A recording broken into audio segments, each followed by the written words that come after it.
கிறிஸ்துவுக்குள் அன்பானவர்களே, ரோமருக்கு எழுதின நிருபத்தில் 4ஆம் அதிகாரம் 18வது வசனம், உன் சந்ததி இவ்வளவா இருக்கும் என்று சொல்லப்பட்டபடியே, தான் அநேக ஜாதிகளுக்கு தகப்பனாவதை நம்புகிறதற்கு ஏதுவில்லாதிருந்தும், அதை நம்பிக்கையோட விசுவாசித்தான். ஆபிரகாம் என்ற மனுஷன் வயதான காலத்திலே, தேவரீர் எனக்கு என்ன தருவீர் என்று சொல்லி, நான் பிள்ளை இல்லாதிருக்கிறேன் என்று சொல்லி ஆண்டவரை நோக்கி கேட்கிறான்.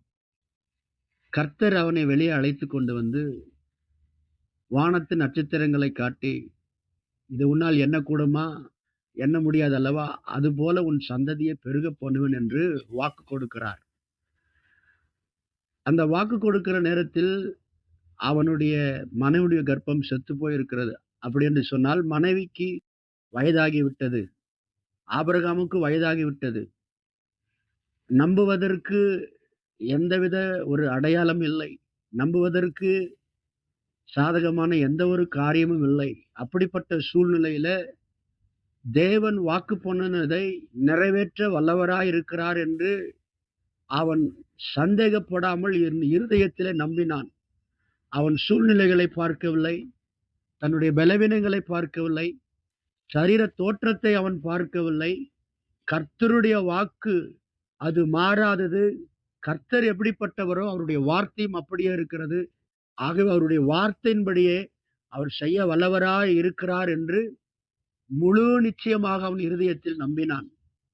நம்பின அவனை கர்த்தர் ஆசீர்வதித்து 100வது வயதிலே அவனுக்கு ஒரு பிள்ளையை கொடுத்தார்.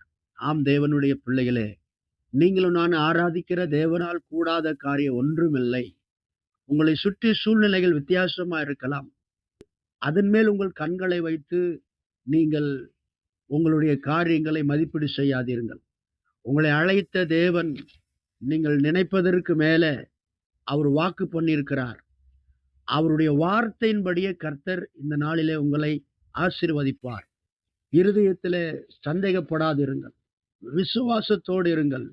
உங்களுக்கு கொடுத்த வாக்குத்தத்தங்கள் நிச்சயமாக நிறைவேறும். உங்களுக்கு கொடுத்த தரிசனங்கள் நிறைவேறும். உன்னுடைய சூழ்நிலைகளை பார்த்து நீ ஒருபோதும் கணக்கு போடாதே. கர்த்தருடைய கணக்கு வேற, உங்களுடைய கணக்கு வேற. கர்த்தர் தம்முடைய வார்த்தையின்படியே உங்க வாழ்க்கையில அற்புதங்களை செய்வார். அவருடைய வார்த்தை மாறாதது. அந்த வார்த்தையின்படி உன் வாழ்க்கையில தம்முடைய வல்லமையை வெளிப்படுத்துவார். நிச்சயம் அதிசயத்தை நீங்கள் காண்பீர்கள்.